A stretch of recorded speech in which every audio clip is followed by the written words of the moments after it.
Hammaga salom ahli YouTube. Bugun 30-iyun 2025-yil. Biz Altayskiy kray, Dusovskiy rayon Selaberiyozov ketamiz. Mana bu ko'rib turganinglar Svetnoy karam. O'zbekcha aytadigan bo'lsa gul karam. Bugun shu gul karamni kattalarini terimiga tushamiz. Ya'ni terishni boshlaymiz. Hozirlarga ko'rsataman. Mana O'zbekchasi aytganda gul karam. Hali kichkina. Shunaqalar ichidan kattalarini qidirib topib uzishni boshlaymiz ekan. 30-iyunda gul karamni birinchi terimi boshlanmoqda. Oldin terilgan 1 2 3 karatga chiquvchi shekilli 2-3 karat mana bu ancha katta bo'lib qoldi. Daha nasıl uzgan ko'rsatamiz. Uzilganlarim yo'q.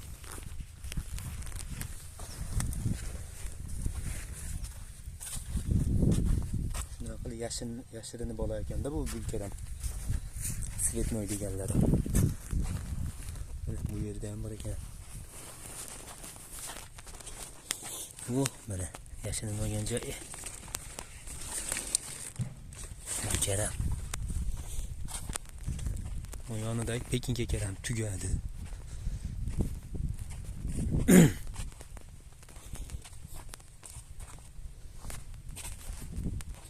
Pekinskiy karam. Bu yoqda baqlajon bor.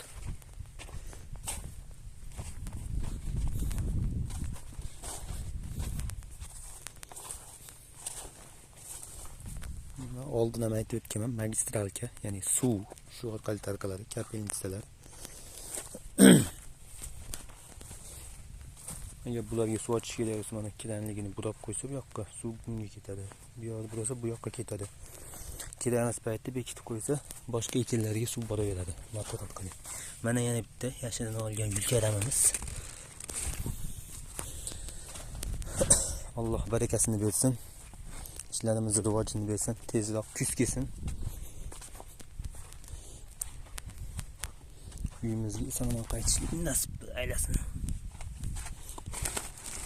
Mana yana bitta yashirinib olgani gul karam.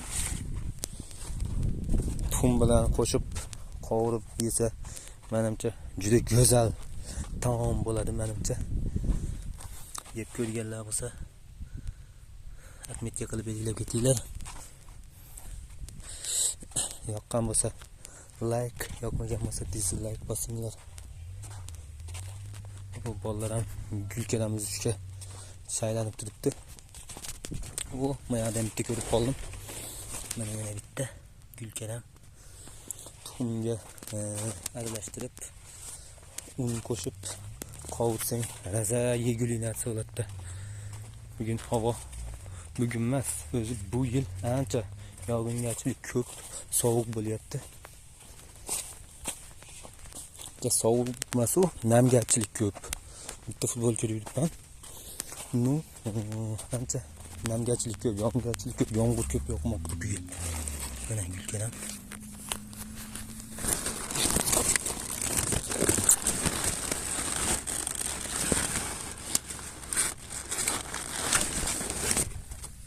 Kesa olmadim. Tomada qattiq ekan bu.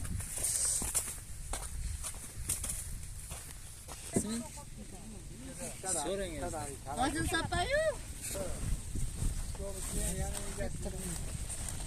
Gul karam ketish. Bu mana. Ko'rsatib qo'ying videoga. Bitta pishirgan-da bu ana. Bo'ldi.